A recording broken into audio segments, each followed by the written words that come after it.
Okay, you should be able to hear me now. All right, guys. Can you hear me now? Okay, I gotta turn my own volume down here just in case. Hear me now? All right. Muted. Okay.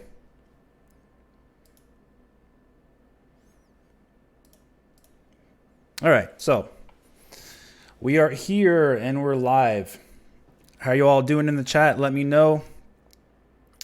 Are you excited for the Switch Pro? Let me know what you think. We got a lot of stuff to talk about, obviously. When I do a live stream, I don't usually live stream that much. So when I have a live stream, I want to say something, and usually you want to have something to say. So that's what I'm here for. All right, Switch Pro hype. Yes, thanks for the chat. So we've had a lot of stuff going on, of course, and let's see. We had the Wall Street Journal talking about the Switch Pro and the Switch Mini, first of all, and that was on Monday. And then we had Eurogamer come in and chime in about it yesterday, and add their own some of their own information about it that they claim they have, and we'll talk about that. And let's see. So hello everybody. Hello Suzanne. Hello Michael, Super Mosh, Rotten Tanuki, and I don't know if I want to say all these names here, but yeah, hello to all you guys. Thanks for coming. I have two screens here, so I'm looking at the chat on this screen over here, and this is the camera setup here, so that's why I'm looking over here at the chat. What's up? Gary, My Video Game News. Go check his site out, myvideogamenews.com. Cool site, and his YouTube channel too. All right, so the Switch Pro. Now, were you guys here for my last live stream where we talked about the Switch Pro before it was confirmed? Let me know about that. But yeah, so we talked about this a couple weeks ago. I said that I was doing that live stream to kind of get you guys ready for the calm before the storm. The thing that I'm up to is not necessarily directly involved with what's going on here with Switch Pro, but it is a little bit. But we'll find out more about that later. But I'm basically done working on that right now, so this information comes at a good time, and the calm before the storm, basically, right? So this is when we're going to be getting more information about the Switch Pro, more rumors going around about it, and confirmation, basically, that it's real. And man, it's been quite a ride. Tell me in the chat how long you guys been following me. Some of you guys, are you just new subscribers, or have you been around for a while, following me through all the fun times that we've had on this channel? Tell me in the chat how long you guys been following me in the past year, past few months, or maybe you left back when the NX days happened, and then maybe left in 2017 and came back in 2018. Let me know. All right, so some of you guys say since the NX. Since undergrad. Oh yeah, Suzanne. Yeah, you've been around for quite a long time. Been following me since my GAF days. Oh boy. Okay, yeah. Since 2014. Wow, Super Mosh. You're a longtime fan. Well, I appreciate you supporting for so long. Gotcha. Corey Boehm, is that how you say your name? Since the NC. Wow, what's the NC? All right. And so basically what's happened is that there was indications that Nintendo has been working on what's up, Zaber? Been working on a new piece of hardware for a while. They confirmed, I believe I did a video on it back in early 2018. They said that they were working on basically, or hinting at they're working on new hardware for the future. They're confirming, talking about working on a new handheld. They weren't done with dedicated handhelds, they said. And then Kimishima at the time brought out that they were developing, R&D for new hardware in the future. And I suspected that at that time, obviously, that they were going to be coming out eventually, most likely with an enhanced version of the Switch Pro. And there was even some talk about it. It wasn't necessarily rumors necessarily at the time, but there was like indications going on that they were working on new hardware. Certain comments that they brought out about them preparing for the future, looking at technologies and preparing those to get ready for later. And then I started seeing information going on online, some things I found out, job postings, things like that, that they're actually working on new hardware. Quite a few of my videos were about that in 2018. And if you look at my Switch Pro playlist, it goes back there. Months, 6 months. So yeah, and then indications that technology is advancing to a point where they could actually make a system that is substantially more improved and run games from basically the PS4 and Xbox One a lot easier. There's a lot of information that is available about those technologies as well. The fabrication processes shrinking. We got 7 nanometers now. That is very common. Everyone's using it basically, and I believe now we have the iPad Air that was just introduced for $399. That's the price going around for the Switch Pro right now, $399. But the iPad Air for $399, and that uses the A12 Bionic chip, which is the same chip that powers their iPad Pro that they talked about late last year, introduced. I did a video on it also. It's in my playlist. It's entitled Switch Pro 2019 Rumors Now More Likely. And I brought out the next-gen mobile devices using 7 nanometer processes and with the iPad Air, or iPad Pro using it. And they highlighted a demo of NBA 2K 2019 running basically at like Xbox One S settings. And I think it was like 1500p. You know how the tablet is a different size and everything. It's like 21 something by 1500 resolution. And that was a really big indication that technology has advanced to the point where they could theoretically run, current gen games in the mobile devices a lot easier than what the Tegra X1 can from 2015, late 2014, because that's when they originally made that chip, was late 2014. NVIDIA had that presentation where they showed the Unreal Engine running on it and everything. It was really impressive at the time. It was running also Crysis 3. They did a demo of that back then. Really impressive. But technology has advanced extremely far since then. Like this Tegra X1 is a 20 nanometer chip, so it's way behind as far as 7 nanometers is concerned. They could condense that and get a lot better performance out of that for for the battery and for higher clock speeds and everything like that. There's an endless amount of improvements they can make to that mobile aspect of the Switch. So it's pretty cool. Hey, Evidence Smith. I hope I say your name right. Sorry. But yeah, thanks for coming by. And I like your channel as well. Good job on there. Keep going. Don't give up. Do your own thing, too. Don't copy other people. That's the key.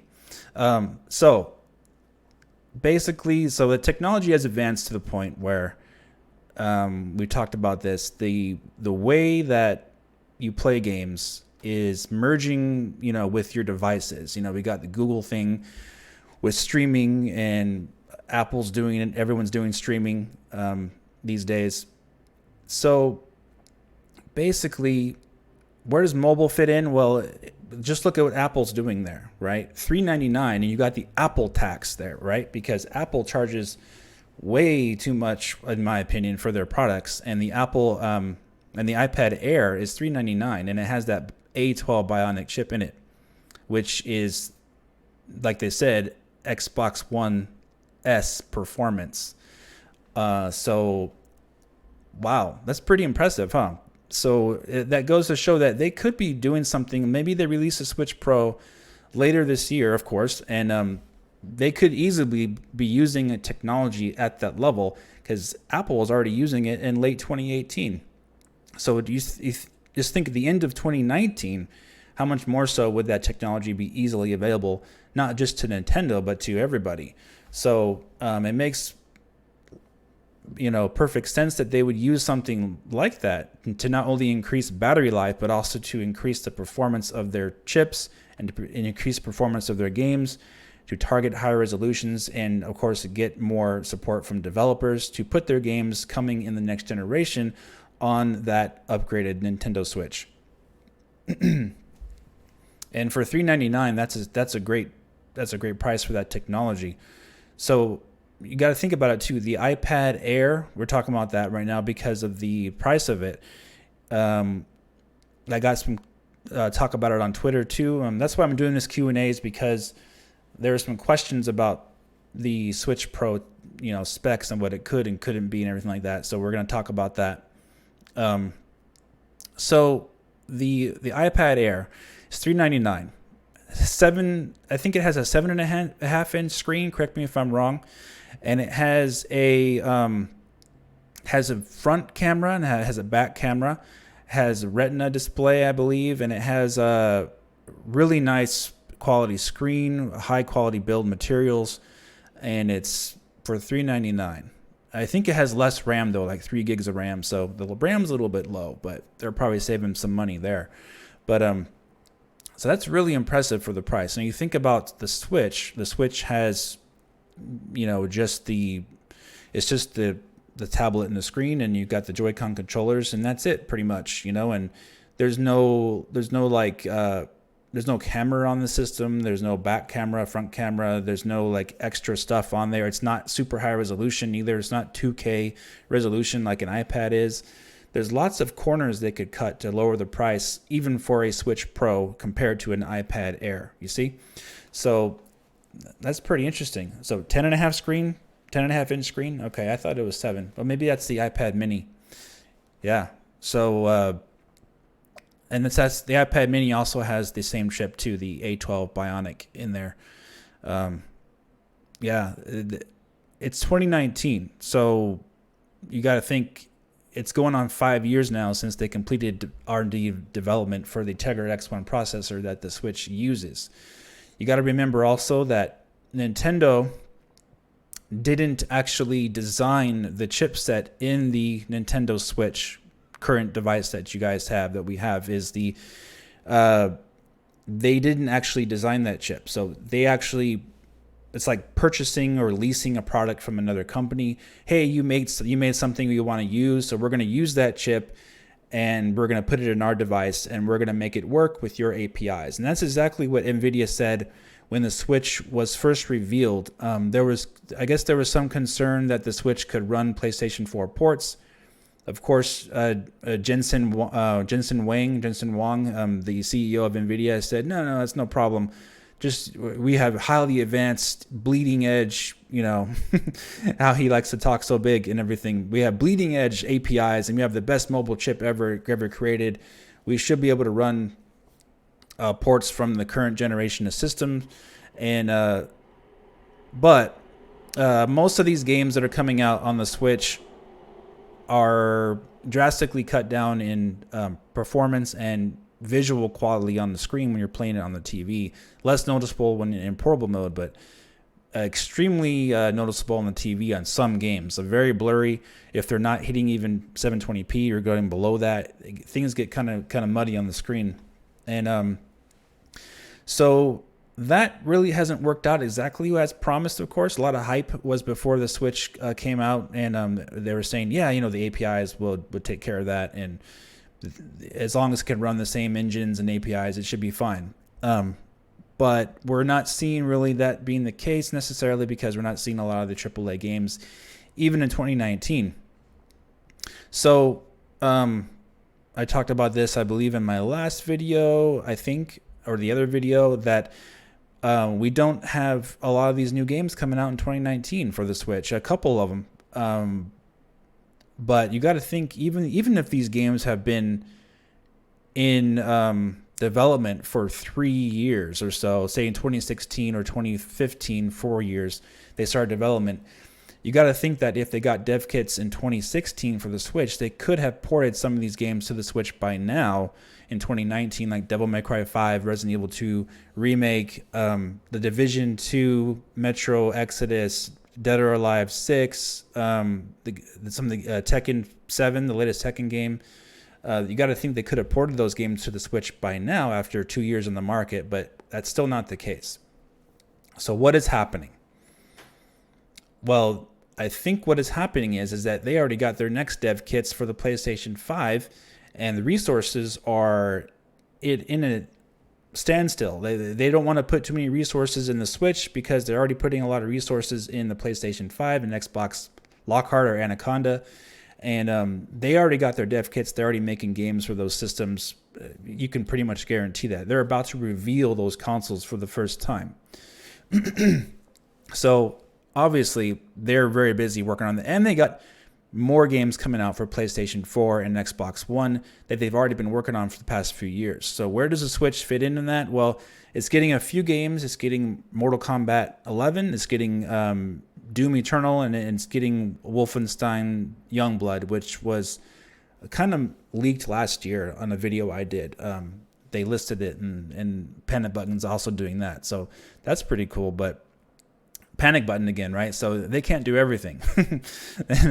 But so really they have, it's an in-between time for Nintendo. So this new, more powerful Switch comes at a good time because they're going to need a new, more powerful Switch to continue to get games into the next generation of consoles. So it makes logical sense that this is going to happen. And of course, people are excited about it, right? And when the Wall Street Journal brought out that some interesting things, what they said about this new Switch. So Wall Street Journal and Eurogamer, two separate places. Credibility is a little bit more questionable with Eurogamer, even though they did get the specs correct, which is pretty easy. If it's a stock chip, they got the specs correct for the Nintendo Switch in 2016. I'm not going to harp on them too much about this because I doubted them way too much back then, and that was a mistake on my part. So I brought this out also on Twitter, is that I'm not going to dismiss rumors and credibility of other people completely. I'm not going to do that ever again. I'm not going to be like, no, that's impossible and that's never going to happen, that kind of stuff, because that was a mistake I made in 2016 and that wasn't good. So I'm not going to do that with Eurogamer. But it is a little bit suspect because of the timing of it, right? They didn't say anything before about a Switch Pro or Switch Mini before the Wall Street Journal said. They never said there was two Switches coming before the Wall Street Journal said it. So all of a sudden for them the day later to be like, oh yeah, we checked and this is what we have, but it's just it's kind of weird, so I say take it with a grain of salt what they say. I'm not saying what they said is wrong, not by any means, because they could be right. But I would say take it with a grain of salt until we get more information, because the information is too vague. And Mochizuki from the Wall Street Journal, his wording, I wish personally that there was a little bit more clear wording that he used in his article for the Switch Pro, because there was some confusion caused by what he said. Even though for me it seems really easy to understand. He said that his article said that Nintendo was making a console that was for the avid gamer. And then he, in the same sentence, said that it wouldn't necessarily be as powerful as the PlayStation 4 Pro and Xbox One X. He didn't say it was, and then he said separately that it was the upgrade. You would be foolish to think that the upgrade was going to be exactly like how Sony did it with the PlayStation 4 and to PlayStation 4 Pro.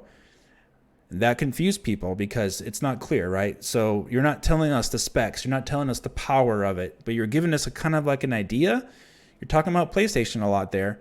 PlayStation 4, PlayStation 4 Pro. But it's not enough. I wish they would just say it, like say what it's targeting, right? But which we'll find out obviously very soon.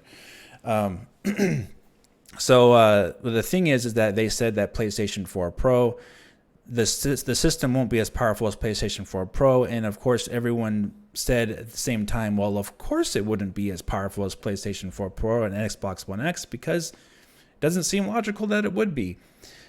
So why compare it to those consoles? Why not compare it to the PlayStation 4 or something like a tablet device? Maybe, hey, it's not going to be as powerful as the iPad, Air. Why didn't they say something like that? So that easily leads to that speculation or targeting the aspect of the Switch being more like a PlayStation 4 in terms of its performance, the Switch Pro, because of that statement that he said. The context of it supports that theory that the Switch Pro could be as powerful, or not necessarily with the teraflops, but maybe the performance of it could be similar to a PlayStation 4 or Xbox One, because that's they were comparing it to a PlayStation 4 Pro and Xbox One X. I was very clear on reading that too. They didn't make any mistakes. They didn't mess up. He didn't change the article. He was very clear in what he said, that the Switch Pro would not be as powerful as a PlayStation 4 Pro or Xbox One X, completely leaving out PlayStation 4 and Xbox One. So that is why it seems like that's maybe where they're targeting the performance of the Switch Pro. Now, then you have Eurogamer coming in about it. That's just why I'm talking about it like that, because they came in after the fact, and their information was also vague, because they didn't say in their article that they actually talked to developers who had dev kits. Now, the Wall Street Journal said they did.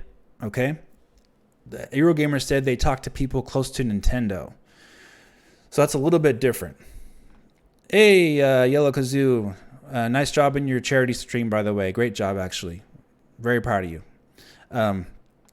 Getting back to Eurogamer, though. They said, oh, you never seen a stream before? Yeah.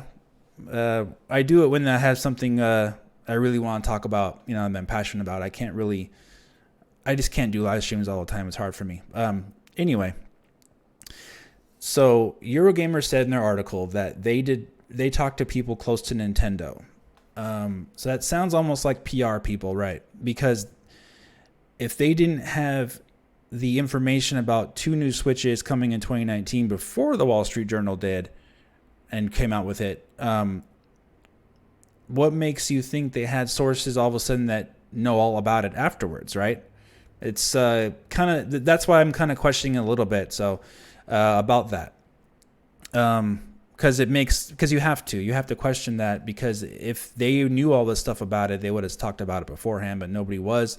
Just the Wall Street Journal came out and confirmed from their sources that there's 2 new Switches coming, which I also talked about earlier as well. So, but anyway, let's say Eurogamer is right. And what did Eurogamer say? They said that the Switch Mini would be portable only, with no dock, and would have no Joy-Cons, better battery or more durable, things like that. Not even compatible with a dock, by the way. Is what they said.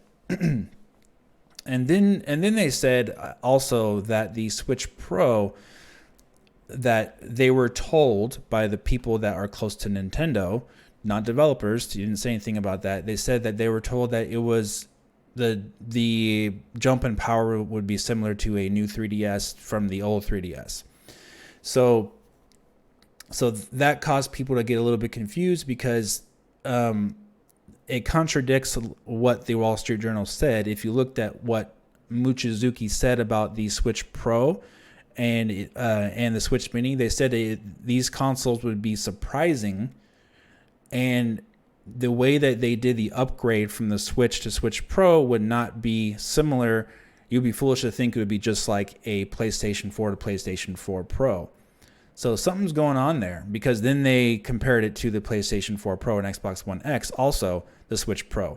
So it makes you wonder really what they're targeting, right? Because is it a massive jump where it's like, oh my gosh, it's actually more powerful than a PlayStation 4 base model because they're comparing it to a PlayStation 4 Pro? We don't know exactly because it's a little bit not clear. But that would be surprising, right? If they did something like that, if they made a Switch Pro that was substantially more powerful than the regular Switch, and then obviously it would get its own games because of that. That would be surprising to some people. Maybe they'll be disappointed, maybe they'd be excited. I don't know. But the way that they did that and explained it, that is what's causing the confusion.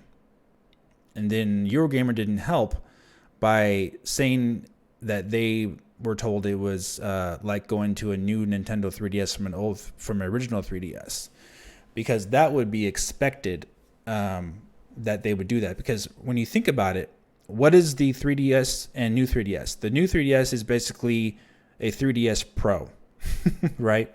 Just like the PlayStation 4 is a PlayStation 4 Pro is basically the same thing as a new PlayStation 4. Hey, what's up, Dreamcast guy? Yeah, let's go for 12K resolution, bleeding edge technology. 240 frames per second. All right. So yeah, we're just talking about everything. We're not going to dismiss anything here, guys, and I encourage you all to make your own mind up about everything. Don't let me sway you in any way. Make your own mind up on the information available. What I'm here to do is basically explain my point of view on it, and you make your own mind about it. I'm not going to tell you to believe one way or another anything. Great review, by the way, on Sekiro Shadows Die Twice. Wow, that's currently my game of the year. That game's just amazing. Dreamcast guy. So yeah, basically, so the question was, well, man, that's just not good enough, right? Like a new 3DS bump in power would not be good enough. But basically the new 3DS I brought out on Twitter, actually, because AugMC, you asked me about that. And I said on Twitter that the actually the new 3DS was quite a bit of a jump in power over the original 3DS. What did I say there? Where's my tweet? Yeah, so people were thinking that an upgrade from similar to a 3DS to a new 3DS would be a minor upgrade. That really isn't the case, and the reason why is because Eurogamer themselves listed the specs of the new 3DS back in early 2016 or something like that. They did a comparison on it. You can look it up yourself on their site. But the new 3DS got a dual core. It went from a dual core processor to a quad core processor, so it doubled the cores. And it increased the clock speeds by 3 times. The original 3DS was clocked at about 240 megahertz or something like that, and then it went up to over 800 megahertz in clock speed. That's a 3 times increase in clock speeds for the new Nintendo 3DS, and it went from 6 megabytes of video RAM, all the way up to 10 megabytes of video RAM. So that's almost double the amount of video RAM that they allotted for the new Nintendo 3DS. And I believe it also increased its storage as well. But the reason why that's a bad comparison, in my opinion, is because the 3DS, what is the 3DS? Do you play the 3DS on your TV? No, right? Do you dock it? Does it have different power states? Does it have one screen. No, it has two. It's a totally different system. So even though they said that was the comparison, that's not really something that you can take at face value necessarily, because it's not like they're gonna it's not like they're gonna just increase the CPU clock speed in the Nintendo Switch and call it a day. There's your Switch Pro. What do you do with the Switch? You play it on your TV, right? And you take it on the go. So since you can't do that with the 3DS, the comparison to the 3DS and the Switch Pro power thing is you can't really compare it very well.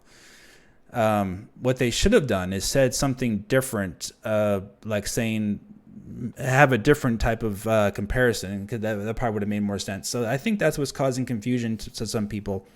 I don't think you can really compare that kind of upgrade, because the upgrade for the Switch would most likely be GPU based more so than just the CPU, right? So the new Nintendo 3DS was more CPU based for whatever reason.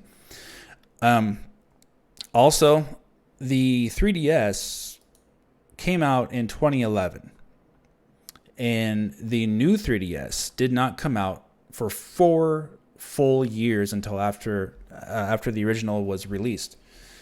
So only a couple games use the extra power of the new Nintendo 3DS. A lot of games that came out on both systems didn't even use really the extra power of the new Nintendo 3DS, because I don't really think they thought it was necessary, because it was a smaller install base, and then most of the people were playing other games on the original hardware anyway. But they did have over 50 games that were exclusive to the new Nintendo 3DS, including over 30 of them on the Super Nintendo Virtual Console. And then they had games like Fire Emblem Warriors that didn't run on the original Nintendo 3DS, only on the new Nintendo 3DS. And also they had Minecraft on the new Nintendo 3DS, Xenoblade Chronicles 3D on the new Nintendo 3DS only. But again, it's just very late releasing that system anyway. So it was almost like they were testing the waters a little bit. How can we make these exclusive games for this updated system? And that's what they did. And then we talked about this, I think, before too, that the DS and the DSi has the entire shop is exclusive to the DSi only. So basically, that is, common for Nintendo to do that. So really, that's not really surprising that they would upgrade it and have even some exclusive games on a Switch Pro, for example. Kind of interesting. All right. So,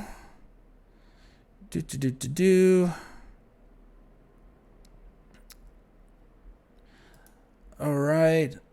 I don't have any moderators, so I'm going to get rid of him if I can. Yep. I'm not here to be called a liar. So there you go. You're gone, buddy. Anyway, I didn't lie about the clock speed either. They increased it by 3 times. You can look it up yourself.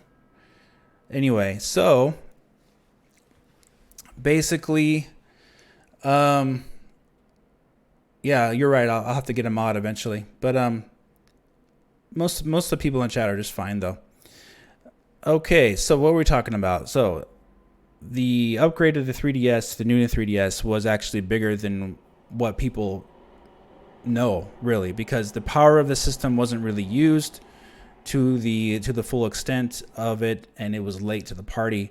So again, for all those reasons, just blanketly saying that the Switch Pro is just going to be like a new 3DS upgrade is very blanket statement. It's hard to. Basically, what we need to have is specs to be revealed and everything like that. But the good news is, if and I talked about this also on Twitter. The good news is that even if it is something similar to that type of an upgrade, that's a great upgrade. If they increase the processing power, by 3 times or 2.5 times, and double the RAM and double the video RAM, like the new Nintendo 3DS did, that is a really good upgrade. That's going to be close basically to an Xbox One or almost to a PlayStation 4. Not quite, but it would be close to an Xbox One. Basically, you would get 1080p, improved frame rates for your current Switch games, better handheld performance, improved frame rates, better resolution, less blurry, graphics, things like that. And since Nintendo has done this before with their 3DS line, they may have some games that are only on the Switch Pro, and that is the big thing that not everyone, but a lot of people have problem with, is that, hey, Nintendo would not do that. So how many times are we going to keep hearing the same thing?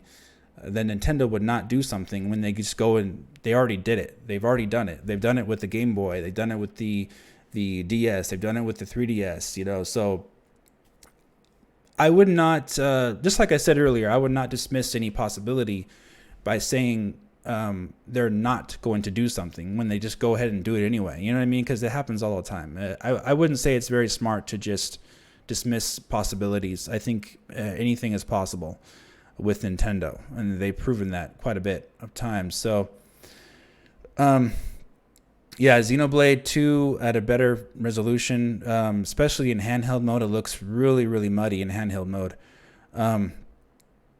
But you got to think about it. The Tegra X1 is just old right now. That's all. It's not anything to be ashamed of. It's just an older chip now. It's just gonna have to be upgraded. It's just the way it is. They sold cardboard. Nothing is off limits. Yeah, exactly. You see what I mean? It's all gonna be anything's possible with cardboard, right? All right. I'm talking a lot here, so let me go over your questions. This is supposed to be a Q&A. Sorry about that, guys. Let me see what questions you have. Ocarina of Time N64 can't be beaten. Okay. That's your name? Okay, I thought that was a question. Bro, you think this was the main reason they canceled Prime 4 to make it exclusively for the Switch Pro?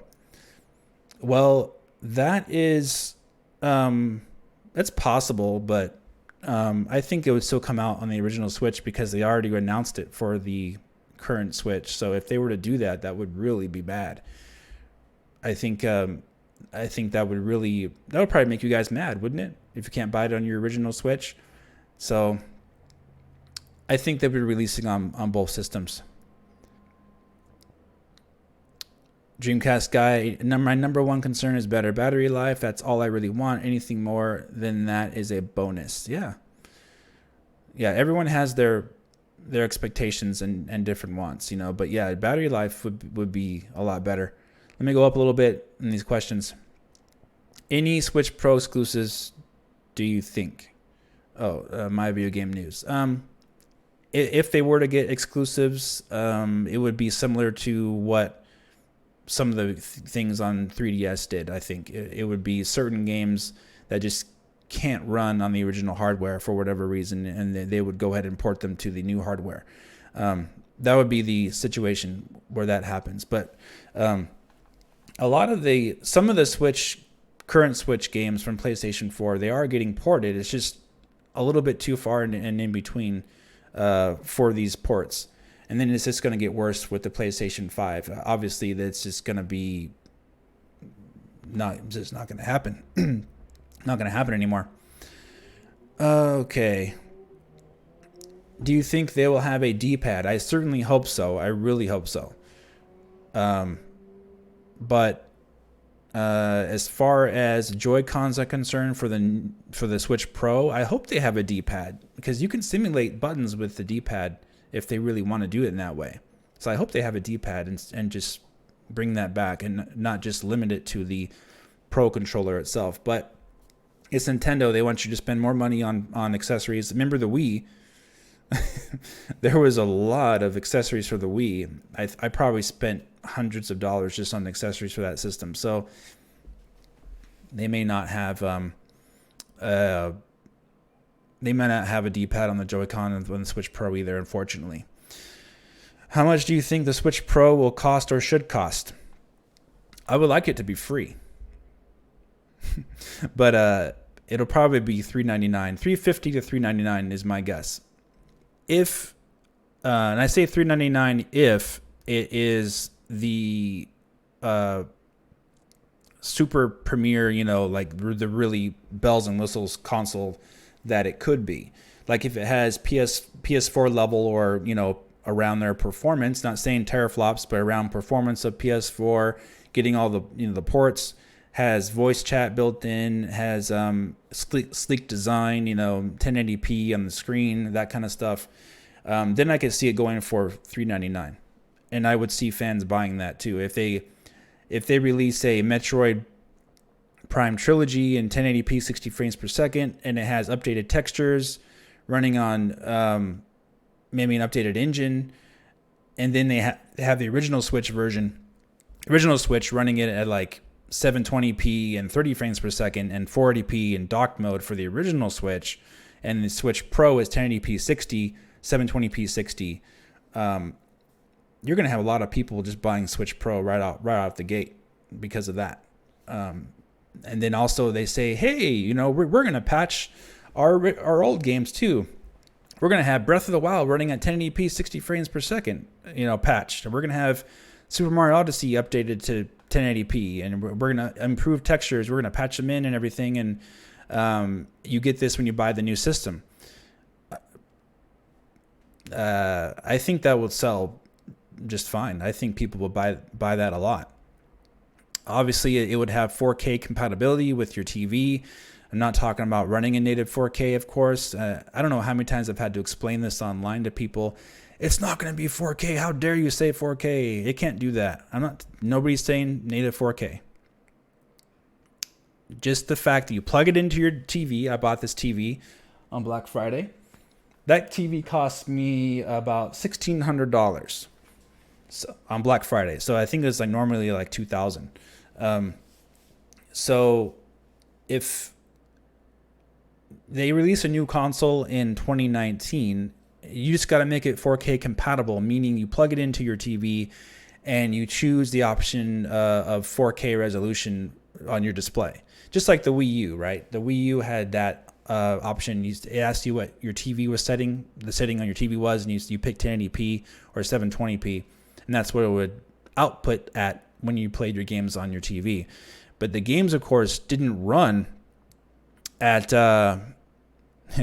yeah, I spent some money this past holiday. Got to get ready for the future.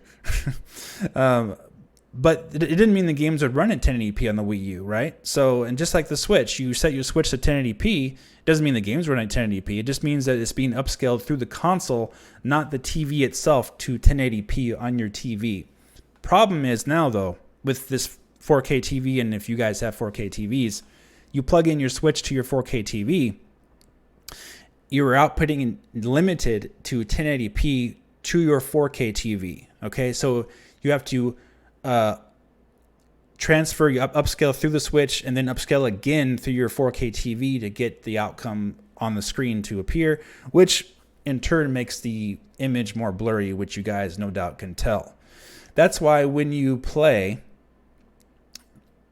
that's why when you play like PlayStation 4 Pro and games are set to 1080p, it's still outputting at 4K to your television set, and through the upscaling of that through the system, so it looks better naturally. It looks a little bit cleaner. That's all it has to do. Dreamcast guy, this all sounds cool, but would you give us one hard spec on the Pro? We're talking 4 teraflops or something. Would put it in a nice range. 4 teraflops, that's pretty high, man.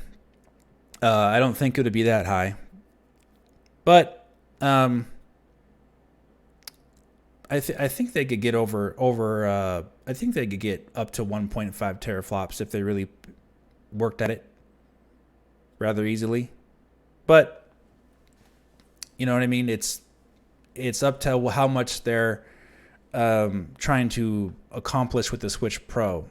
Also, we need to see what kind of future proof the system has. Maybe it has compatibility to have a connection with another dock, basically to increase performance even more so later.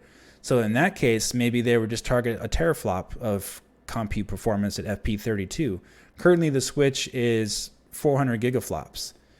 So really, it's not going to cut it for PS4 or PS5 games for the most, PS5 especially not. So definitely an upgrade is needed. Okay. What if Switch Pro exclusives were available through cloud streaming on the other models? I talked about this also, I believe, last year. They could do something like that and be like, hey, you're still getting the same games. You're just going to stream them to you. Streaming is the future. I don't know. We'll have to see about that, though. Let's see. Any other questions? But yeah, with a portable system, getting it up to 2 teraflops, that's going to be quite a challenge. But 7 nanometers, that helps a lot. You know, the Switch is 20 nanometers. You got quite a bit of a reduction in size, and you can increase clock speeds quite a bit. And then, of course, you got brand new architectures that have come out in the past 5 years, obviously. So there's all kinds of things that they can do and they can target with a Switch Pro. It's just a matter of what they're going to do in the end. Super Male Vitality Overdose. Man, what a name. Dave, what about RAM? I hope it's 12. 12 gigabytes of RAM? Wow. Explain why 12 in the comments, because PS4, Xbox, and they only have 8, I believe. 12 is a lot, though. But anything's possible. I'm not going to dismiss that. I'll remember your name. Your name's super easy to remember. If you're right about that, I'll give you credit. Super Male Vitality Overdose. That's an easy name to remember. You guys got to have better names so I can remember you better. I believe the RAM will be 8 gigabytes. Knowing Nintendo, they would barely increase RAM, and the Switch is currently at 4 gigabytes of RAM. It's reasonable to think that, yeah. Raheem 860 at 349. If they could get it around 1.5 teraflops, that would be pretty damn good, and just have 4K upscale compatible with a better CPU for 60 frames per second games. Yeah, that would be outstanding. I mean, obviously, you guys are here. You're going to all buy the console, right? Obviously. Some of you are going to buy the Switch Mini also. Not everybody will, of course. It depends on who it's targeting for. And yeah, could the Witcher 3 rumor be a Pro exclusive? If that's the case, any chances of Cyberpunk 2077? I think that's possible. Games like that, very large, huge open world games that are targeting next generation assets. Cyberpunk 2077 is not going to run on the current Switch. Even The Witcher 3 would have a really hard time running on the current Switch, and that came out in 2015. That would be a perfect example of how they could benefit from having a Switch Pro that could run a game like that. Because how much work would it take for CD Projekt Red to... how many years would it take for them to downport that to make it for the current model of the Switch? I don't think they would do it. They would be like, man, that would take us like 3 years just to make this game even run on that current Switch, and it's going to look the worst also. So that would be a good example of how they could use a more powerful Switch in that way, of why they would buy or why you would put a game like that on a Switch Pro. If it's easier to port to, that's what the developers would choose. you think about the argument about market segregation is that I don't really buy into that, because no one's going to get those games on the current model of the Switch anyway. So if you're not going to get the game anyway, you can't really be left behind by something that's not even there in the first place, you see? So it's just common sense that since they released the Switch in 2017 at the end of the PlayStation 4's, towards the end of the PlayStation 4's lifespan, they were going to have to release a more powerful version sooner rather than later due to the timing of it. Even Dreamcast suffered badly, or not badly. Well, it did suffer. Dreamcast is a long story, but Dreamcast came out in 1999, and then right away it was outclassed by PlayStation 2. The PlayStation 2 was more powerful than that, and all the developers flocked to PlayStation 2. But that's another story completely. Why it failed is not really. That's not exactly why, though. Other reasons. So timing is a key, though, with developers, guys. You got to remember that timing is very important to developers. When they get dev kits, what the other systems are doing, who's the market leader, and right now it's Sony. So obviously the developers are going to be flocking to the PlayStation 5, and they're going to have, if Nintendo doesn't have the latest specs, or at least something that can run those games at lower settings, they're going to make their games for PlayStation 5 only, and they're not going to bring them to the Nintendo Switch or an Xbox as well, also multiplats. Or they may even make them exclusive to PlayStation. They've done that also. Third party has made PS4 exclusives, at least for a time. I believe Nier Automata was PlayStation 4 exclusive for about a year, and then also Neo was as well. Those are all third party games that they made exclusive to PlayStation. And why is that? Well, everyone buys PlayStation. It has the latest games. It has all the features. So of course, gamers are going to buy that console. And so if Nintendo doesn't have the ability to get those games on their console coming up in 2020, at least with PlayStation 5, then they're going to be in a tough spot, because they're going to have to continue to push out and even rush their own games out on the current Switch if they don't have an upgraded one. So yeah, we got a lot of games coming out for the Switch from first party, but are they as quality as they could be? I'm seeing quite a bit of, choppy frame rates, really blurry graphics, kind of rushed. Some of the things are kind of rushed. I talked about this before as well. Like Kirby, for example, last year seemed kind of rushed a little bit, and Mario Tennis did as well. Super Mario Party did as well.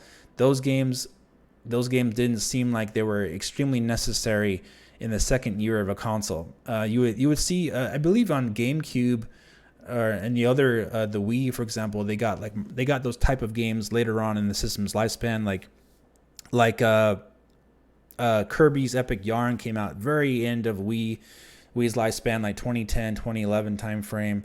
Super Mario Party, Mario Party was a yearly thing back then almost, but yeah. And games like that, these smaller experiences usually are towards the latter half of a system's lifespan, not in the second year. The Switch could have used some bigger games in that first half of 2018. So that was mainly why they weren't able to hit their 20 million sales goal, was because that slow first half of 2018. All right. Okay. Yeah, that's right. I forgot about that. The DVD player of the PS2, that definitely killed it. Yeah, that was a huge boon at the time. Congratulations to The Matrix, by the way, a 20-year anniversary. Great movie. And what if the new Switch Pro is only a home console? I don't think it will be. But like I said, I'm not going to dismiss anything. But if it is just a home console, who knows? They will call it Switch Home and Switch Go, right? I don't think that's the case, though. I don't think that's going to happen.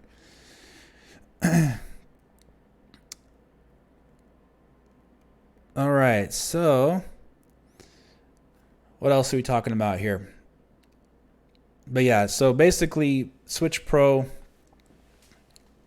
there is something I wanted to show you. It's kind of funny that I have here. If I can find it, it's a screenshot.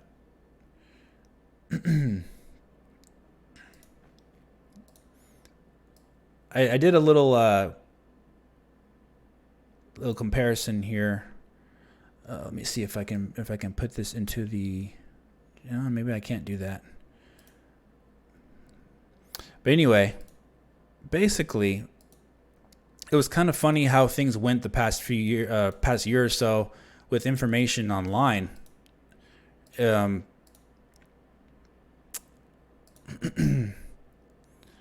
right, can you see that? I'm sure you can. Yeah. All right, so this is kind of funny. So you're seeing this on the screen there. So I started talking about Switch Pro in early 2018 to now, basically, right? And now, obviously, I'm not claiming necessarily sources, even though I have heard rumors and everything like that. But I said in 2018 that we would have a new Switch in 2019, and the gaming media and the industry all, for the most part, said that wasn't going to happen. And then I brought out that we're going to have probably a Switch Pro upgrade in 2019. And then that was after the Wall Street Journal came out and said that it was they're going to release a new Switch in 2019. The media, a lot of media said no, it's just going to be a new screen and a redesign. It's probably not going to even increase the power. And then I brought out that I was one of the ones that said, I believe Circuit Toto also said there was going to be 2 new Switches coming in 2019 as well. But I did say there's going to be 2 new Switches coming in 2019. And after the Switch Mini was revealed by Nikkei, the gaming industry and YouTubers all said, no, just a Switch Mini. There's not going to be a Switch Pro coming in 2019. Now, obviously, I'm saying wrong and correct, but these are still rumors until they're confirmed by Nintendo. But for the sake of this, let's just say that's the example I'm giving. So the remaining questions we have here is interesting, right? Remaining questions yet to be answered. For me and others, I said Switch Pro could have PS4 performance. Gaming media has said in the past, I mean, maybe they're changing their mind now a little bit, I'm not quite sure, but they have said this in the past year, that no, PS4 performance would never happen. We shall see. And then also, I brought out that Switch Pro could have exclusive AAA games. And gaming media, no. Nintendo would not split their user base. That would never happen. Never, never, never. Okay? So far, I'm 3-0 versus the gaming media. I'm just saying. I wouldn't dismiss. I'm not dismissing either one, though, of course. Maybe it won't have PS4 performance. Maybe Nintendo will not have. Maybe Nintendo would not split the user base at all. Maybe every single game on the Switch Pro will, in fact, have to be on the original Switch, even though the new 3DS and the original 3DS has 50 games that were exclusive to the new 3DS, and even though the DSi has exclusive games that are many exclusive games not on the original DS, and even though the Game Boy Color had over 100 games exclusive to it over the original Game Boy, sure, there won't be not one single exclusive game on the Switch Pro.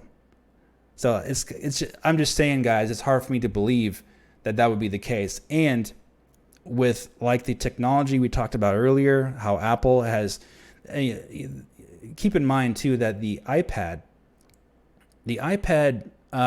Air is not even a gaming device, really. It's not targeted at gamers. It's a everyday device that you use for everything, and it's getting what they say Xbox One S performance at $399. Okay, so are these things possible for Nintendo to do? for the questions remaining yet to be answered, the answer is yes, obviously. And could the Switch Pro have exclusive AAA games? The answer is yes, it could. So far, it's just weird. It's kind of frustrating for me personally because it's like a me against the world thing. I wish more people at least could share my viewpoint. It's kind of hard. I'll be honest with you guys. It's kind of hard making videos and always being told that no, that's never going to happen. So I think this is good to show this here that yes, the things that I have said have come true, and the gaming media has been wrong. For the things, or basically from credible sources, seem to be wrong. Let's just put it that way. So that's kind of interesting thing I wanted to share with you guys. Those are the remaining questions to be answered, and but either way, the truth is that we're going to buy the new Switch Pro either way, even if all the games are forced to be on the original system and on the Pro, because the performance increase is going to be there. And Nintendo said that they are targeting the avid gamer. So the avid gamer, and you got to think, what does that mean? You know, the avid gamer, they like to play all the games, right? So does that mean that they're going to be getting some games that don't run on the current Switch? Because if they're targeting the avid gamer on the current one, I mean on the new one, that's the question, right? All right, so let's see. What is the chat saying? I wasn't looking at it. I was looking at that other screen for a second there. Haters gonna hate. Yeah. I share a lot of your views. Well, thanks. You guys do definitely matter, and I appreciate your support. I think I'm talking mainly about the media in general. It's whenever it's weird. It's a really weird thing. It's really weird to see this happening, because what if the Switch Pro does have PlayStation 4 performance and does have exclusive third-party games?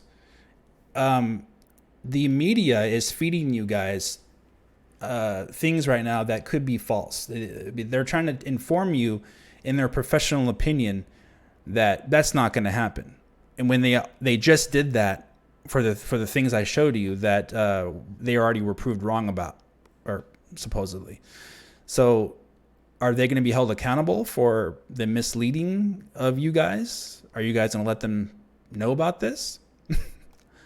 Well, if you don't, I will. I guarantee it, because I've had about enough of that kind of stuff. If that is proved to be correct, all those things, and I'm right about all those things, and being denied the entire time by the entire gaming industry like that, no way. I'm not going to let that slide. You know I'm going to be talking about it a lot. So anyway, but like I said, you know, that could all be the case, and they could just have them all be on the same systems either way. But you know, it's been a long uphill battle with YouTubers and the not YouTubers, but the media in general, and just trying to get the point across in a way that people understand, that is not just immediately dismissed. At least they could see maybe the reasoning why Nintendo would do certain things like that with PlayStation 5 coming. Anyway,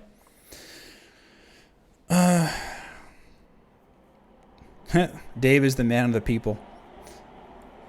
You pray for me, yeah. Well, I mean, it's not like it. I mean, it's just one of those things where you would like some accountability for some of these things that happen, because what happens is that they don't say things. They say okay, well, yeah, Switch is just going to be superficial upgrade, or Switch is just going to be a Switch Mini. And then when all of a sudden they hear that, oh my gosh, it's Switch Pro and a Switch Mini, and there's two, and oh wow, but they don't really say it that way. They say it in a way that they already knew already, and here's what you can expect from us and our educated opinion from the media. But where were you last week? Where was your educated opinion about the Switch Pro and Switch Mini last week? Non-existent. So that's where I have a problem with the media in general. When they chime in and tell you, the fan, what you need to expect from Nintendo and their new consoles coming, when they didn't have any information about these in the first place. All of a sudden they do after they get credible information from the Wall Street Journal. You see what I'm saying? That's what frustrates me about that. That's what I don't like. I really don't like it when media tells fans what they are supposed to expect about something when they don't even know themselves. Nintendo would never do that. So you can expect basically nothing from them because they would never do such and such thing. Man, that is just really dumb. Really dumb that they keep doing that over and over and over again. I'm not going to talk about that other thing yet, but it's interesting. Super Metal Direct. Yes. Directly to you. Didn't Apple claim that their new chip is more powerful than the Xbox One? I'm pretty sure Nvidia and Nintendo can make a better upgrade together. Yeah. The only thing I'm asking for from the community is just to keep your minds open about it. You don't have to say, nobody has to agree with me. Nobody has to say that one way or another. But what I do suggest is that you guys keep your minds open to the possibility, because that's where a lot of these guys get themselves in trouble. I learned that lesson in 2016. I'll never do that again. Too hard on one way, right? The NX is going to be a home console. There's no way it's going to be this or that. No, that was a bad mistake by me, and I was a pretty inexperienced YouTuber at the time. And with the community. So I've learned a lot since then. I'll never do that again. I'll never dismiss something like the media is. See, the media is dismissing a lot of these things about the Switch Pro as not being even possible. So I think that's a mistake. I don't think the media should dismiss things, basically. What the media should do is leave it open to possibilities and stop with the telling of you guys, the fans, what you need to believe. Because guess what? You can believe whatever you want to believe.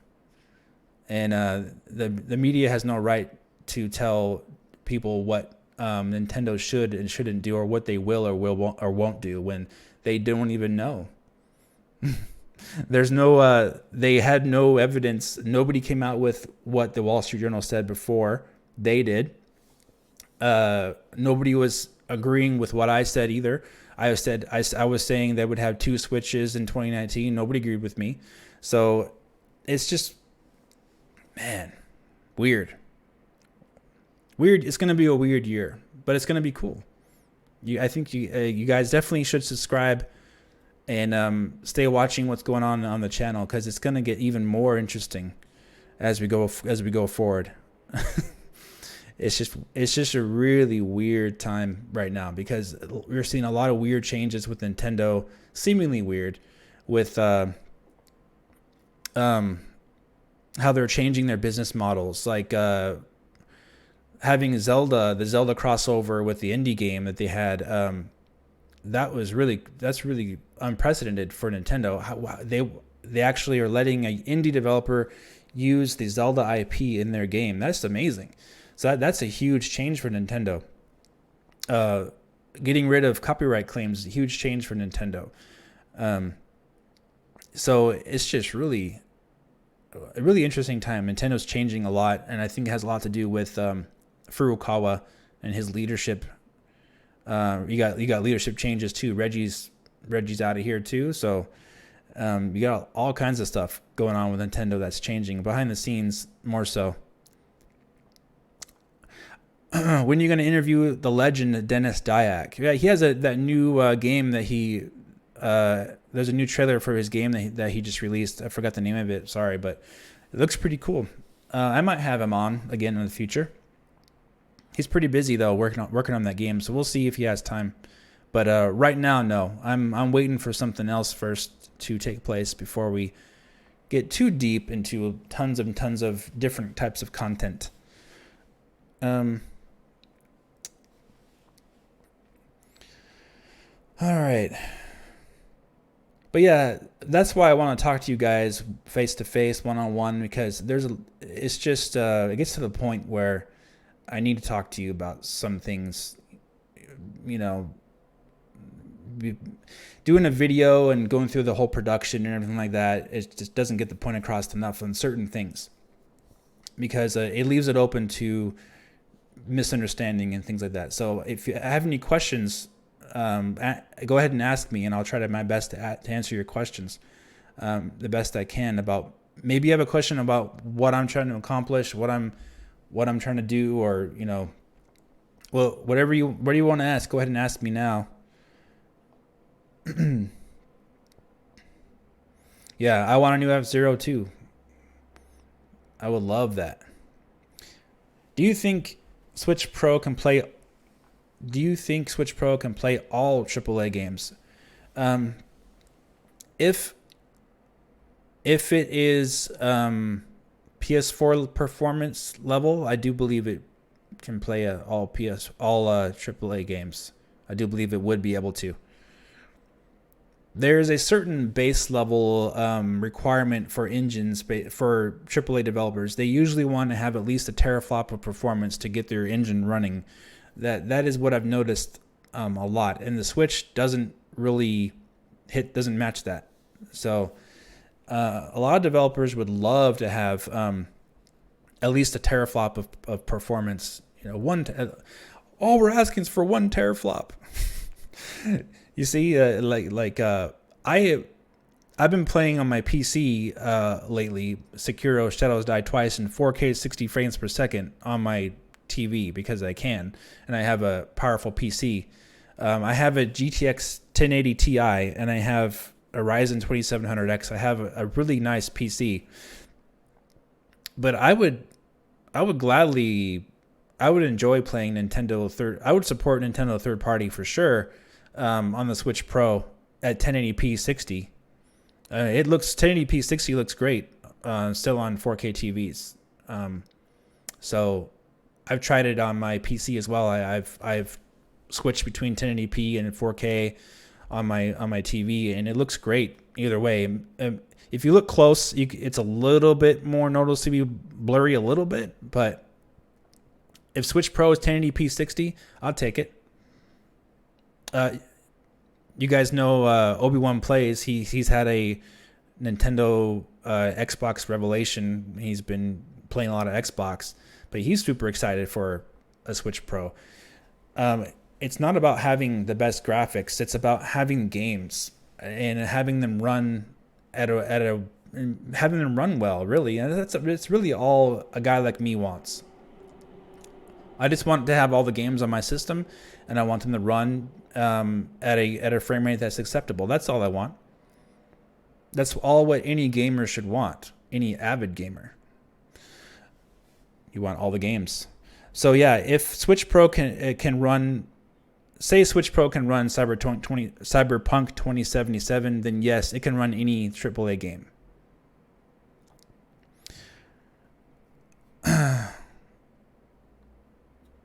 So I have a PC, and I have Switch, I have a PlayStation 4 Pro.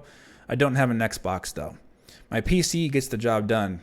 I don't really need an Xbox, especially with Game Pass on PC. You don't, sorry Xbox, you don't really need one currently, unless they change something with their next Xbox and make their games exclusive to the console.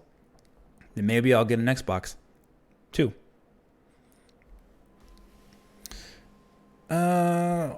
We all dream about 4K Nintendo games, but I'd be content with 1080p 60 frames per second in dock mode. Absolutely. I agree. There's nothing wrong with 1080p 60 frames per second. 60 frames per second fixes a lot of things. Even 720p 60 looks okay on certain circumstances. There's a question here I missed. Let me see where to go. Will you be playing Yoshi? That's all you care about, huh, Suzanne? Yoshi, man. Probably, but I'm not in any rush because Sekiro is amazing. You've seen my gameplay I put on this channel and on Twitter. Such an amazing game. Hey Dave, do you think Nintendo will keep up with PS5 and next Xbox, though, if next Switch is only as powerful as the PS4? So it's not about necessarily the power of the Switch. So it's about that's where it gets hard to get the understanding clear, is the architecture has changed. So if it has a similar architecture of a PS5 as far as what it can run compatibility wise, it could have probably a teraflop range in the ballpark of PS4 and still run PlayStation 5 games downscaled to 1080p or 720p. You see what I'm saying? It's not about power, it's about architecture and about what it's compatible with engine wise and what it can run API wise. I know we've talked about that with the Nintendo Switch, but for the Switch, it's to the point where the power does matter, is because the power gap has to be a certain level to get ports at all.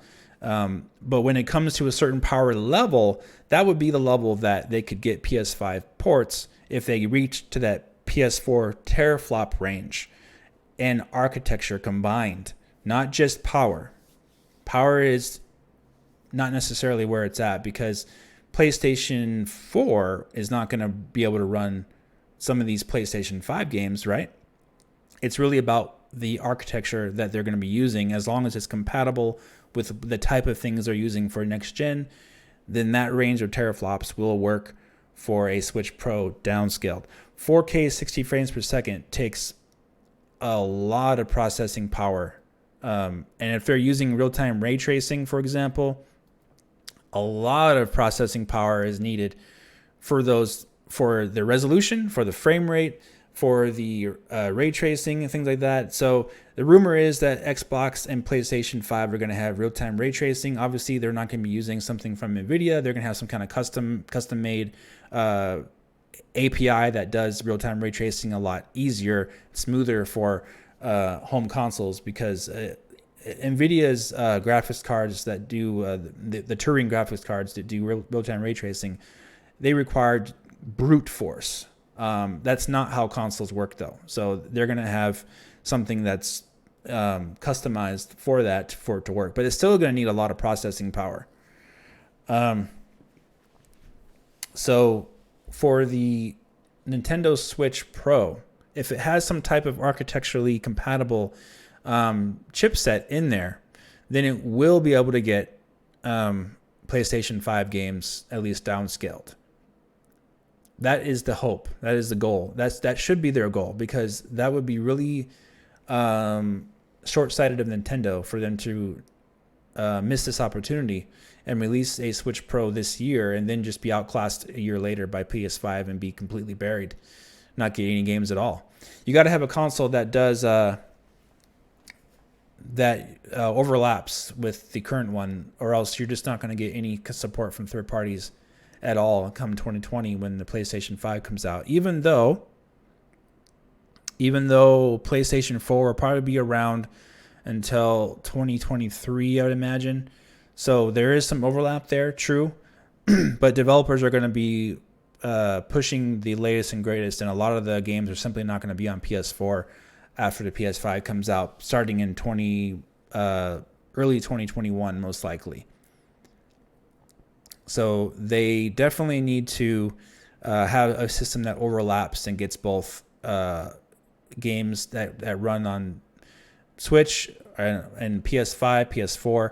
They need to conquer the PS4, obviously. The PS4 came out in 2013, so it's 6 years old, technology at least. So they're going to need to conquer that range of games, right? You can't just be a generation behind when the next generation starts. So it's going to need to have an architecturally upgraded console. And we're not talking about teraflops, but the architecture needs to be brand new. The Tegra X1 is not going to cut it. It's not going to be compatible. So they're going to need to do that. I got nice eyes. Thanks. Let's see. Anything rumored on the 14th or just the date? What is going on the 14th? April 14th.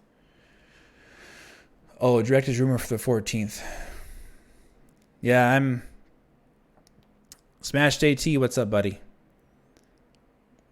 You know, for Nintendo Direct dates, I don't particularly care anymore. I used to care. I don't care. I'm done. I'm done caring about Nintendo Direct dates. If someone rumors a date for a Direct, I'm not going to make a video about it. Forget it. So stupid, in my opinion. Yeah, that's just me. Nintendo's going to come out with a Direct on April 14th. Okay, so what? Hey, thanks, Smash.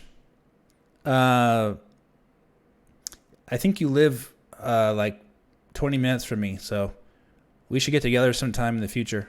That would be fun. Okay. So yeah, do you think it'll overlap to PS5 games? Yeah, that's what I hope. That's what I hope. That's what I think Nintendo should try to do. And like again, I said, it's not all about processing power. It's about the chips that it's compatible with. But processing power is needed to a certain degree to get to games to run at all. Like CPU, graphics card, they need to be a certain level of processing power to process the graphics, the world, basically the CPU needs to draw the world for the graphics to be filled into.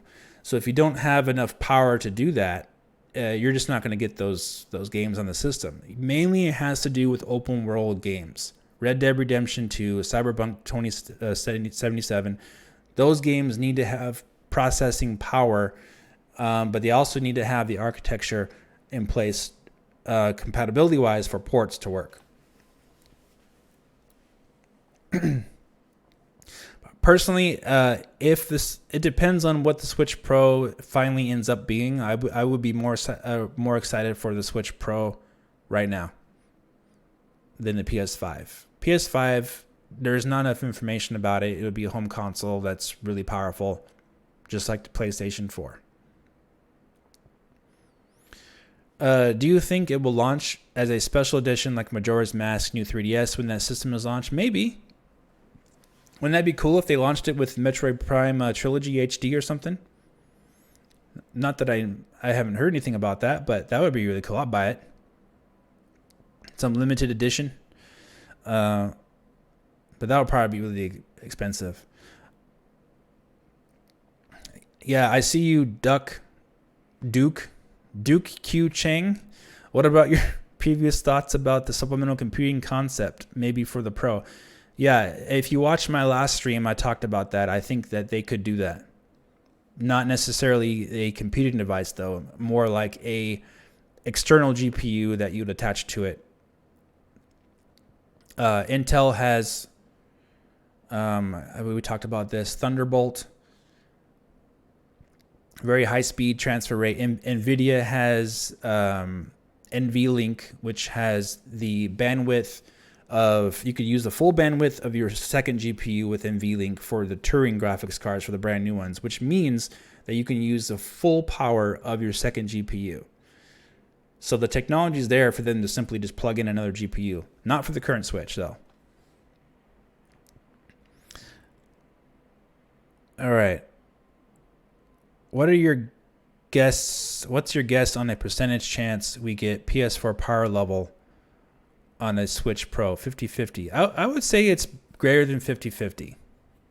I would lean more towards the yes side, to be honest with you. But I'm not necessarily saying teraflops level. I mean more about performance. Like, hey, this looks like PS4, but it's only 1 teraflop, like that kind of thing. Because you got to think that technology has means they can do more with less. So 1 teraflop in today's architecture versus 1 teraflop in 2012's architecture from PS4 when it was designed. There's a huge difference there. You can do a lot more with 1 teraflop now with a brand new architecture with all these modifications they have with new chips. the high-speed RAM they have, the smaller fabrication process, the higher clock speeds you can use. You can do way more with 1 teraflop than you could in 2012. That is a physical fact, in technology-wise. So I'm excited for the Switch Pro, because even if it is just a quote-unquote new 3DS upgrade, like I talked about before, that would be quite a bit more powerful. And Nintendo would actually be able to use that power more, because guess what? We're only 2 years into the lifespan of this Nintendo Switch platform. We're not 4 years into a 3DS where it's on the back end and they're releasing a more powerful version just for kicks and giggles, because we want to sell some more hardware. The new 3DS seemed to be like a booster shot, like steroids into the arm of the 3DS platform, so it could sell more consoles, give it like more life. Basically, the sales were slowing down, I believe, at that time, so they gave it a booster shot, and it worked. It prolonged the life of the system.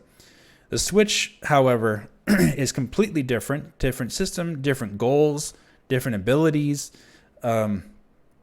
So Switch Pro in 2019, 2 years after the fact, different goal. They don't have the same goals as 3DS, right? So the goal would be, competition is releasing new consoles. So the goal sounds like it would be to have compatibility with new consoles coming out that are being introduced. So we have all these new announcements from all these companies: Apple, Google, Xbox is coming, PlayStation's coming, Nintendo's getting surrounded by everybody. So it makes sense that they're going to be like, "Hey, yeah, we got new stuff too. We're going to have the new latest and greatest stuff too." That's just the way it's going to go, probably. Smash Day T. It's perfect timing for this E3 is Nintendo's for the taking. No worries if Xbox or PS platforms stealing the spotlight. Well, Xbox might be showing their new console though. Remember, because they're still going to have a press conference at E3, so they might be showing their new Lockhart Xbox. We'll have to wait and see though. I feel like PS4 power level might not be enough, given Xbox is looking to have 12 teraflops plus Ryzen CPUs. So yeah, see. The thing is that's exactly what I said. It's not necessarily all about the power. It's about the compatibility of the chips. So basically, you also got to think, what are these new Xboxes and PlayStations targeting? They're targeting 4K resolutions. Is that what the Switch Pro is going to target? No. So they're not going to even need to have all that extra power to run it. As long as they have compatibility in the chips. That's the key. That means they got to have newer chips. Oh, I see what you mean. Yeah, JT. Yeah, if they release it this year, they have no competition. Absolutely. So it's a perfect timing for them to do that.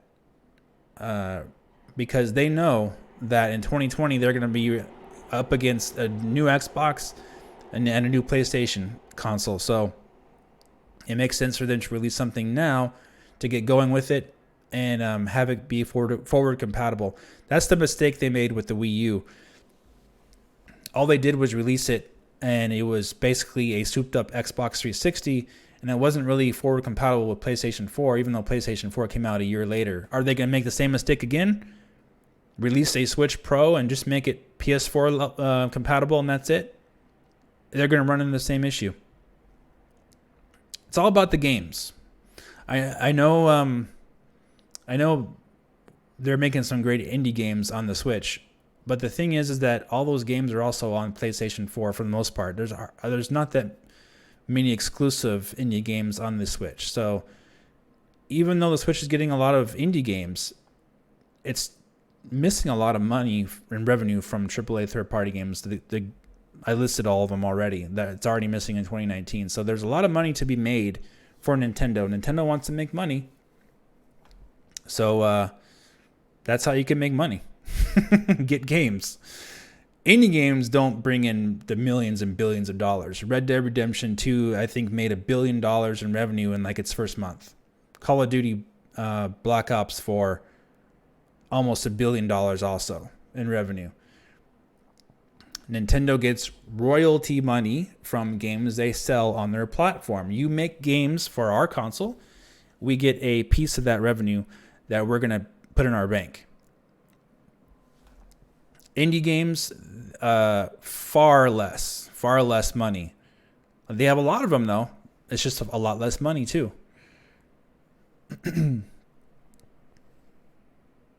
It's a headache for developers to port AAA games to a Switch Pro that has very few owners when the Switch has 20 million plus for the next.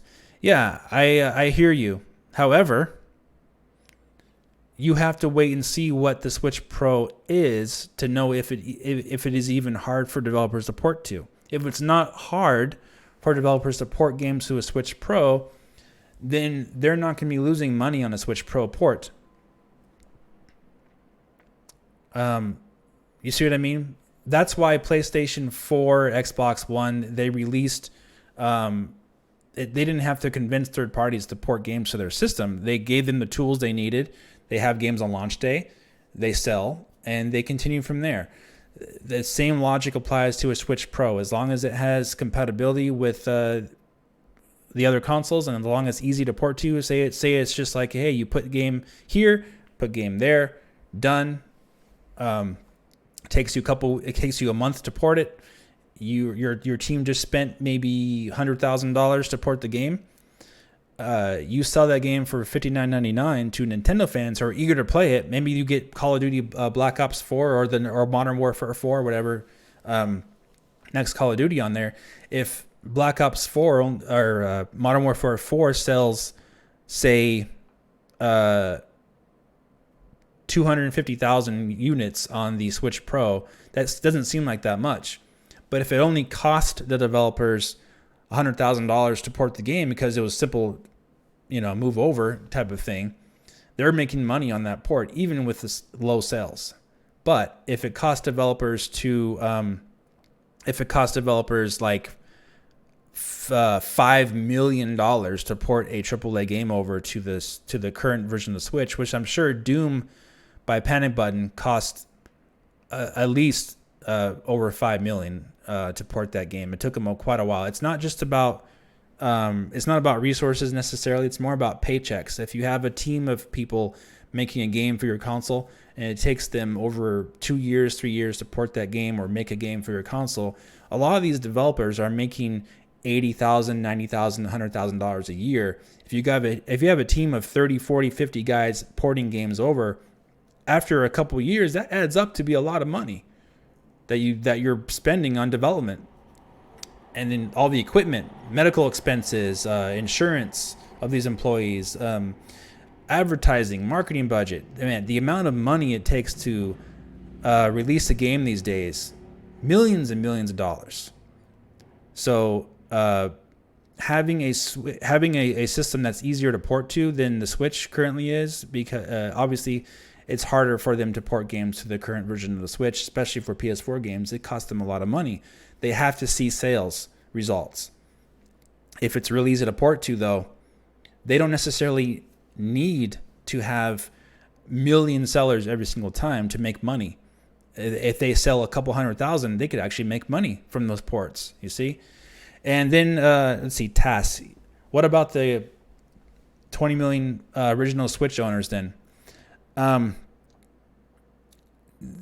Actually, it's over 30 million. Well, yeah. What about them? They're not going to get those games anyway. So you gotta see it in that way.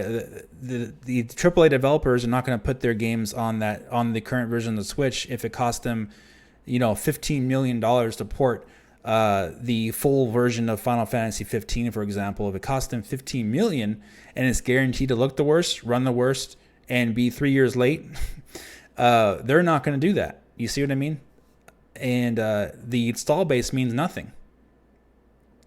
If you can't run the game and can't make money from the game, install base means nothing. Zero. Means absolutely nothing. Switch Pro, though, if they can make money out the gate, if they can make profit out the gate, if it's easy to port to. Again, install base means very little in regards to that, because they know they're going to get a certain amount of money back from the game they port to the Switch Pro. You see? It's not necessarily all about install base, guys. It's more about cost of development and how much money they can make from the amount of sales they can have. They know they're not going to sell that much on Switch Pro, but if development cost is far less, very easy to do because the system is new and the system has a new architecture that's compatible with the current generation and next generation, guess what? They're going to do it. So the Switch Lite is going to just be able to play old existing games. What's the point of that releasing then if they are going to split their install bases like that, like you were suggesting, Dave? Didn't you just hear what I just said? That's the whole point, is them making money for the future. It's actually tasks. The thing is that it's up to the developer. It's not up to Nintendo necessarily. Nintendo provides the product for developers to put their games on, right? So, TAS, if CD Projekt Red wants to put Cyberpunk 2077 on the original Nintendo Switch, hey man, have at it. Knock yourself out. Guess what though? It's going to cost them probably $50 million or $100 million for a port like that. Are they going to do that? No. Can they? Sure. If they want to spend all their money on doing a port like that. But if it costs the CD Projekt Red like $500,000 to port the game to Switch Pro, or $1 million to port the game to Switch Pro, and Nintendo tells them, you know, our audience is going to love this game if because we provided you the console that's going to be kind of, you know, in the ballpark or on par with the next generation, and it's portable. You're going to sell at least 500,000 copies on our console. They're going to be like, wow, okay, let's do it, and then they're going to see profit from that. The install base means nothing of the original Switch if it costs CD Projekt Red $50 million to port the game to the console, because guess what? They're going to lose money on that game because it's not going to sell as much as they need to make that money back. You see?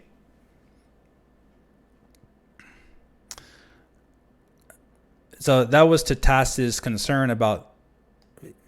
See, this is what people don't think about in the industry. Nobody has. Why? Tell me why. Why does nobody have these discussions? Why does nobody have these discussions, guys? I don't get it. I can't be the only one. You look at these. You look at people on YouTube and the media. Nintendo would never do that. They don't want to split their install base. They're going to split their user base. But it's not. It's up to the developer, right? If they want to port the game to the Switch. And basically, there are actually 3DS games, new 3DS games that are only on the eShop that aren't even on the original Nintendo Switch. You can look them up, and they're like cell phone type games. Nintendo has no mandate against developers to put their games. They must have their games on the original 3DS, because there's some eShop games that are not even on there, but they don't tax the system graphically. You can look it up. But yeah, so that is the big problem here about with what's going on right now in the industry with this idea of splitting the user base for the Switch. People just don't get it. They don't understand. It's up to the developer to put their games on what console they want to put them on. It's up to Nintendo to make the console that brings the developers to them. Nintendo's old mindset started with the NES to the SNES, Nintendo 64 to the GameCube. Their attitude was, hey, we're Nintendo. You're going to come to us because we're Nintendo. No. Forget about them. You're going to come to our console because we're Nintendo. We're going to make our media format the way we want to make it because we're Nintendo. We're going to keep our cartridges because we're the best because we're Nintendo. Forget about Sony and their CD-based, PlayStation. Mistake. So what you're seeing is what you're probably going to see. And what's smart for Nintendo is to change that attitude. Bring the console tasks to the developer so they can bring the games to the fan. I get what you're saying, but paying to port to 30 million potential owners or paying a bit less to port to a new market with very few owners doesn't make sense either. Yeah, but Tass, you're not going to sell a AAA port to to 30 million owners of the Switch if it looks the worst, runs the worst, is 3 years late or 2 years late, and is also even more expensive due to the cartridge format. That's another thing too. People,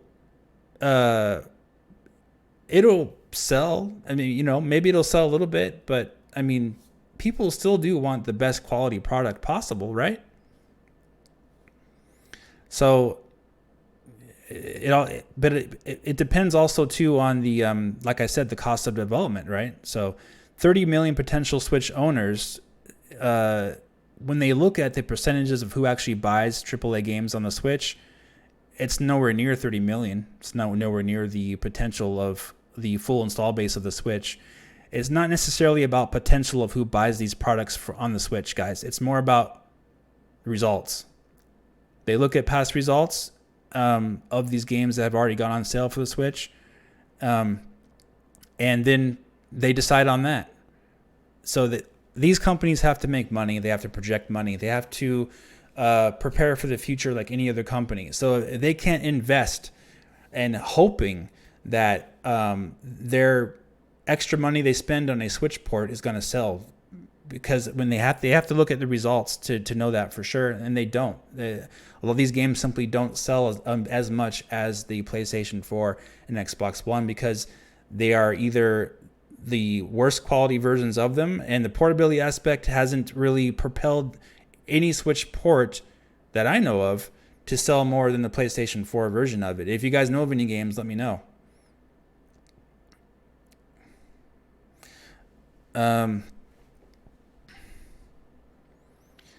So yeah, it's all about money.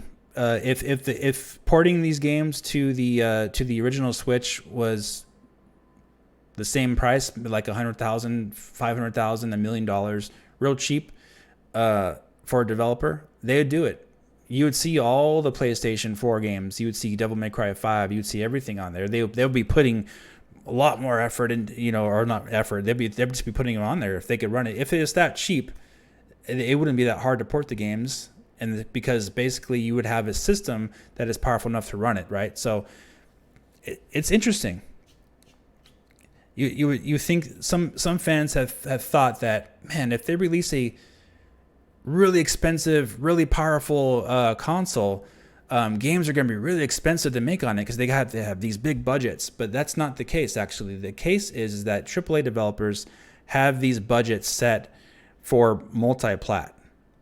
So they put all that money in there into making the game itself on their PCs or their development kits or whatever. And then they release it on PlayStation, Xbox, and hopefully a Nintendo console and the PC. And then they make a pot of money. So for them to just focus on one platform and put all their resources to port games to one platform like that, that costs them more money because the system isn't powerful enough to run it. They have to scale down assets. They have to rework assets. They simply will not do it because of money. That's all. So a more powerful system will actually be easier to port games to. It will give Nintendo more games and give you, the fan, games to buy. And we'll buy them, right? And also, you don't have to feel pressured either to buy games like that either. Like, I saw people online saying, "Oh my gosh, I got to buy Modern Combat on the Switch, or else we're not going to get any more first-person shooters." No. You don't have to feel pressure to buy any game to get some other game that is not related. So, All right. Oh, Snowy Day. That's you, huh? Awesome Platter fan. Modern Combat. Yeah. When do you think Switch Pro will be announced? Probably at E3.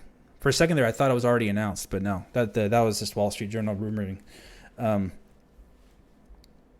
If Switch Pro and Switch Mini or Switch Mini and Switch Pro are coming out this summer, then Nintendo has to be manufacturing them right now. You're absolutely right. Fun times. Doesn't cartridge price also account for the lack of third-party games on Switch? That's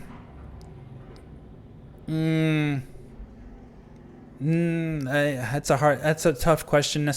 Maybe, I think so. We're getting into the storage aspect of it now, because then you got to think of that too. There's a lot of things they got to improve upon with the Switch Pro. I think that'll still be a problem though with Switch Pro. I think cartridges are still going to be an issue because they actually need to have bigger ones. So the storage issue is probably not going to go away, but I do think the Switch Pro will have a better storage space internally, at least, to help out. Yeah. Okay. So let's see what else. But yeah, the whole thing about holding fans ransom for ports. If you buy this game, you will get you a port, maybe. That's just marketing. Don't fall for it, guys. Don't do it. Don't buy games that look like garbage because you think you're going to get another game. If you buy games that look like garbage, that are garbage, you will just get more garbage because you prove that you want garbage on your system. Don't do it. Don't fall for that trap. Third party will port to the system or they won't. Simple as that. They've kind of made their mind already with the current Switch, though. A lot of them are simply not going to do it because they're preparing for next gen. So, like I said, they're going to have to release a more powerful system to get ports. But the whole cartridge thing and storage issue, that's a whole nother topic. I don't want to get into that. It's already getting later here. But it's more about, like I said, cost of development for developers. If it's cheap enough, quick enough to port over to the Switch Pro, they'll do it even with a small install base. Say Switch Pro goes on sale this holiday season, and it has Nintendo releases 1080p 60 frames Metroid Prime Trilogy HD, another Nintendo game, Super Mario Maker, whatever, they have games coming out for it, and they have a bundle with it. That's going to sell out. So you're probably going to have a few million Switch Pro owners right off the bat. So if third party wants to port Modern Warfare 4 to the Switch Pro, you're probably going to have at least 150,000 sales. And if it costed them only a couple $100,000 to port it, they're actually making money.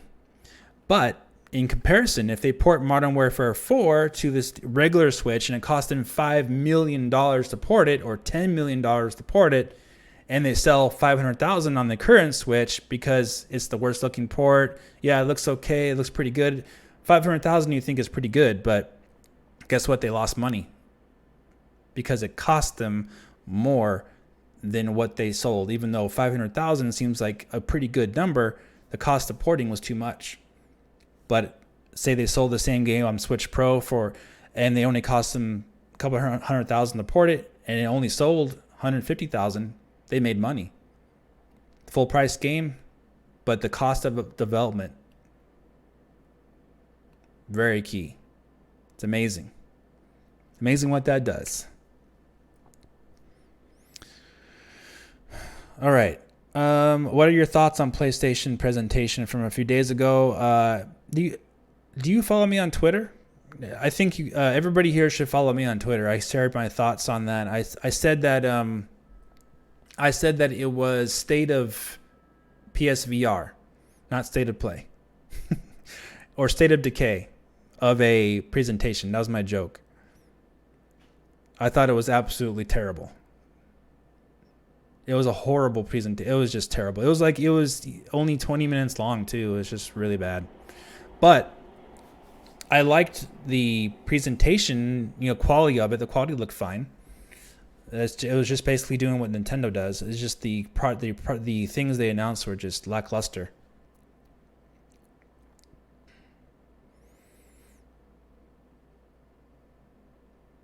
So that's the discussion I wanted to have about that, about the whole splitting the user base thing too, because people simply don't understand why that doesn't matter. It doesn't matter. Because developers are going to put their games where it's easier to port them to, not necessarily to the biggest user base, because of the cost of development would be too high on that console, which is the current Nintendo Switch. If the cost of development was, like I said, super cheap for the Switch, or cheap enough, they would put all their games on there. No questions asked. It's not a Nintendo bias. It's a cost bias. Switch Bro. We're Switch Bros. Switch Pro better come with improved online. Yeah, I agree. 8 gigs of RAM, 2 times cores, better CPU, GPU. Nintendo will have exclusives on the Pro. And who cares? I will get the Pro day one. Yeah. Most people will, There's no reason not to. This whole thing about people being left behind. Hey, you're going to put your Call of Duty on Switch Pro, but not on the original Switch? How dare you? You weren't going to get it anyway, so you might as well not worry about it and just buy the Switch Pro. Okay. Yeah, I'm trying to think if there's something else I'm missing here. Yeah, we covered the whole, like, if it's a similar improvement compared to the new 3DS, will that be good enough? And I said that basically that it is not a good comparison, because the 3DS is a handheld only device, doesn't play on your TV. So the upgrades for the Switch would be different than how they upgraded the 3DS. So, and like I said too, the new 3DS came at the very end, or towards the latter half of the 3DS, and the install base was already there for the original, and they didn't use the power of that system very much, even though it was a very nice enhanced console than the original 3DS. I think you could average it around to be about 2 to 2.5 times more powerful than the original 3DS. It was good, just not used really.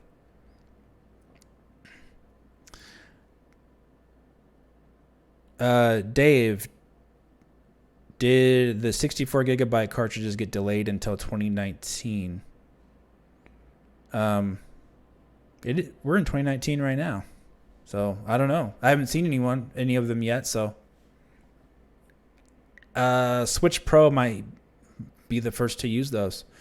Did you guys see the prices for SD cards though? They're going way down. They got 512 gigabyte SD cards now and 1 terabyte SD cards coming out. So I think by the time Switch Pro comes out, we'll have some really nice prices on the SD cards. So I don't think storage internally for digital sales of the Switch will be much of a problem going forward for Switch Pro.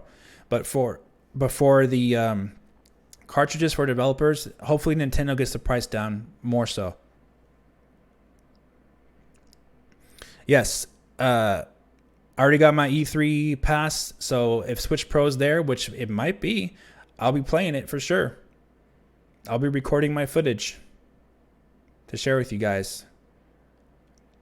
I am ready for E3. Yep.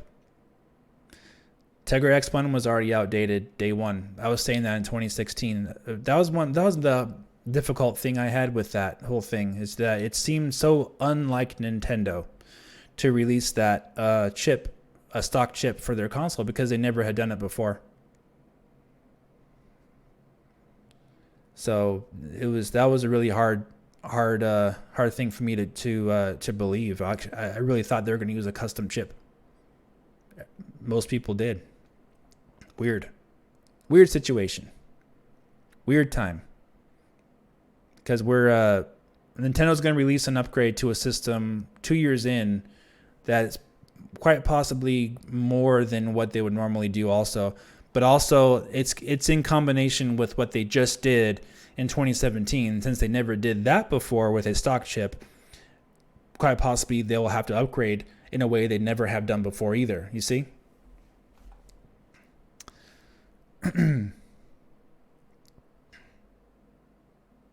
X2 for mini or better for pro.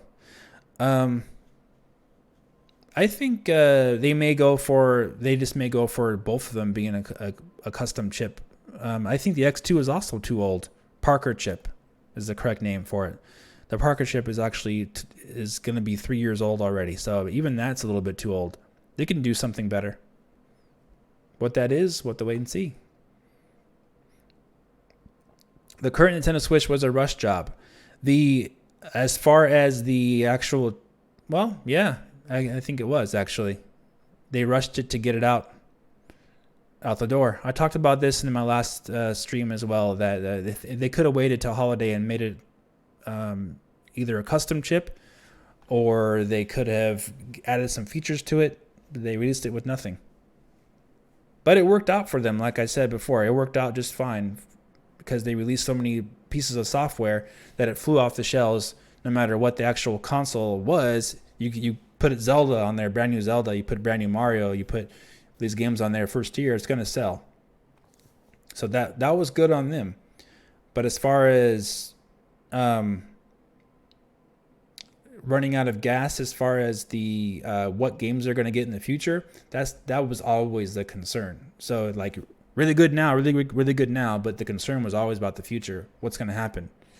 So here we have the opportunity for Nintendo to take that matter into their own hand. Yeah, and everyone's entitled to their own opinion too. If you don't have to believe anything, you can believe whatever you want to believe. But I encourage though is to not let the media tell you what to believe though either. You can expect this because we say so. Believe what you want to believe. Especially from these websites who didn't tell you anything about these things before and denied they were true. I showed you that before. They didn't stuff I was talking about, saying that was going to happen. They denied it, and then they're forced to be like, "Well, okay, yeah. Here's what you can expect, though." No, forget it. I'm not listening to that. Okay. So I'm gonna get going now. So it's been 2 hours. It's about long enough for this stream.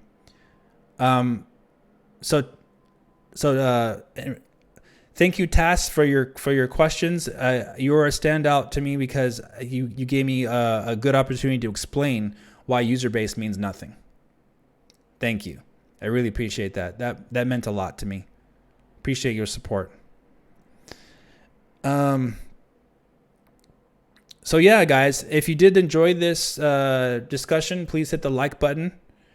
And thank you all for your support. I'm just being real with you guys. I'm never a fake person here. I share my honest opinion with you. So you can always count on that. And if I say something, if I don't like something, I say it. If I like something, I say it. So I am excited for Switch Pro, and I'm excited for other stuff that's going to happen as well that is not revealed yet.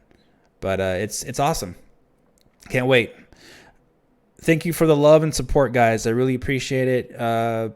For all of you that do support me, I really appreciate it. So just make your voices loud that you do support me. That does help.